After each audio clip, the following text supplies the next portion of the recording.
अस्सलामु अलैकुम वरहमतुल्लाहि वबरकात। बिस्मिल्लाहिर्रहमानिर्रहीम। ऐं पंहिंजे रसूलनि जो इनकार करण वारनि माण्हुनि रसूलनि खे चयो त असीं तव्हांखे पंहिंजी ज़मीन यानी मुल्क मां ज़रूर कढी छॾींदासीं या वी असांजे दीन में ज़रूर मोटी ईंदो। तॾहिं संदन रब उन्हनि रसूलनि ॾांहुं वही कयो त असां ज़ालिमनि खे ज़रूर नास कंदासीं ऐं उन्हनि खां पोइ असीं ज़रूर अव्हांखे ज़मीन यानी मुल्क में आबाद कंदासीं या संदन जाइ नशीन कंदासीं।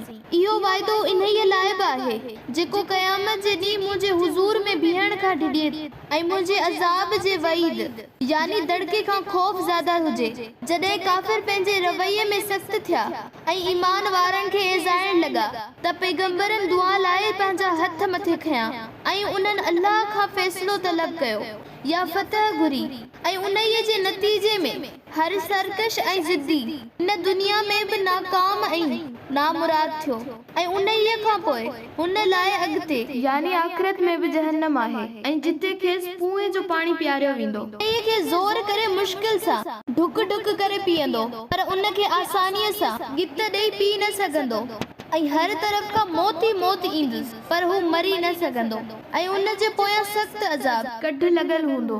जिन पंहिंजे पालणहार सां कुफ्र कयो उन्हनि जे अमलनि जो मिसाल उन्हीअ रख यानी खाक वांगुर आहे जंहिंखे तेज़ आंधीअ या तूफ़ान वारे ॾींहुं वाह उॾाए छॾे ऐं जेकी कुझु कमायाऊं तंहिंमां खेनि कुझु बि हथ न ईंदो या हड़ हासिल थींदो।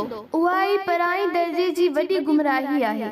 छा ए ॾिसण वारा तो न ॾिठो त वाकई अल्लाह आसमाननि ऐं ज़मीन खे बरहक यानी कहिड़ीअ न रिथ सां बणायो आहे जेकॾहिं हू घुरे त तव्हांखे हटाए छॾे यानी फना करे छॾे ऐं हिकु नई मखलूक आणे ऐं इहा अल्लाह लाइ का वॾी ॻाल्हि या मुश्किल कम न आहे। ऐं जॾहिं सभु अल्लाह जे अॻियां हाज़िर थींदा त हीणा यानी हठेलनि सरदारनि ऐं सरकश हाकिमनि जेके दुनिया में तकबर कंदा हुआ उन्हनि खे चवंदा त बेशक असां तव्हांजे पुठियां हलण वारा हुआसीं। छा पोइ तव्हां अल्लाह जे अज़ाब खां कुझु असां तां तारण वारा आहियो? हठेला चवंदा त जेकॾहिं अल्लाह असांखे सिधी राह ॾेखारे हा त असीं बि ज़रूर तव्हांखे हिदायत करियूं हा। हाणे असांजो रुअण रड़ण यानी तड़पण ऐं सब्र करण असां लाइ हिकु जहिड़ो आहे ऐं अॼु असां लाइ भॼण यानी लिकण छुपण छुटकारे या पनाह जी का बि वाह न आहे।